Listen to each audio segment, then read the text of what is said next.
All right, Abner. First reaction, we just finally saw Canelo Munguia face off. A nice press conference. Right. Respectful. What was your first reactions to it? Exactly that, brother. It was so respectful from both sides, right? Canelo just like, hey, I'm fortunate to be fighting a guy I like. I not so much admire, but I wish him the best. A guy that I'm always, wishing him the best. I'm talking about Munguia, and then I'm gonna be supporting him. Even after this fight, Canelo said that. So a lot of respect, mutually, and that's what you see when there's so much respect. That means that it's gonna be that much big of a fight, that much greater, because as us Mexicans, there's a lot of respect, but remember, there's a lot of pride also.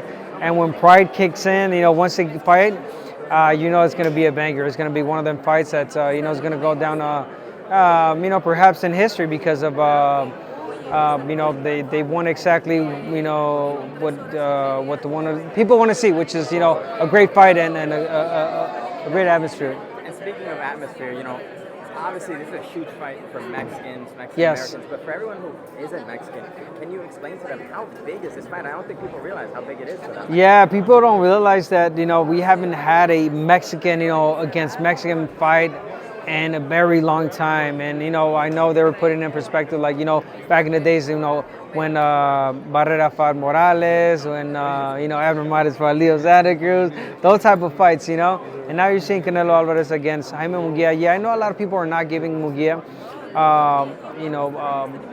not giving him a chance, because obviously Canelo is where he is, and Munguia is getting there, and he proved himself in the last fight against Ryder. He looked really strong, really good. The way he finished him, like he put him in the spot that he is today. A lot of people I know, they're saying like, hey, maybe he needed 1 or 2 more fights, and he might have been ready. But then again, hey, you never get an opportunity like this one, so you got to take advantage of it. So Munguia is just working on certain things, perfecting on his craft, on the training camp, and that's all that matters, man. And come fight night, it'll show.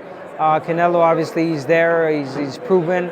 But then again, obviously, people talking about like he's not, perhaps in this prime anymore. He's in downhill, I'm sorry, but you never know. But again, the end of the story is that this is going to be a great fight amongst 2 Mexicans that are just going to give it their all. And you said it, you never know if you're really ready until you step in the ring, obviously. Yeah. A lot of people are counting out Munguia in this fight. For you, if you were in his corner, Yeah. being that Canelo is a favorite, what would your keys to victory? How would you guide Munguia into facing somebody of the magnitude of Canelo? First thing, the most important thing, you got to lose the respect. You got to throw that outside. Like, I guess I get it here, press conference, shake hands, say I respect you, but once the bell rings, that's it. It's game over. I don't respect you. Let's go all out, and I want what you have, which is the belts. Speaking of Munguia against Canelo, and he obviously put it in his hands up, a little bit better defense, basically the defense, because offensively he's really good. Speaking of Munguia, he throws a lot, different angles, good body shot, but just defensively he has to put his hands up, and that's pretty much it. Now, obviously, look, this is not the fight a lot of people expected. A lot of people wanted Benavidez. What's your opinion on if it ever happens or doesn't? Do you think this affects Canelo's legacy if he never takes that fight? If he never takes the, I Benavidez. don't think that's going to happen, bro. I think he's going to take it. Canelo's really smart business-wise. He manages himself really good. He's alongside Eddie Reynoso, great manager, guy that advises him really well. And perhaps it wasn't the right moment, right time for him to take the fight, for his reasons. And he's taking on a good fight against Munguia and waiting on David Benavidez to move up on weight, have a tougher fight, and then later down the road face each other. But I don't see Canelo going out and finishing his career without fighting David Benavidez. Makes sense. And talking about you for a little bit, obviously you're a legend of the game. You have a lot of fans out there. Tell the fans, what's next? What's up with Abner Mares? What are you up to? How's everything going?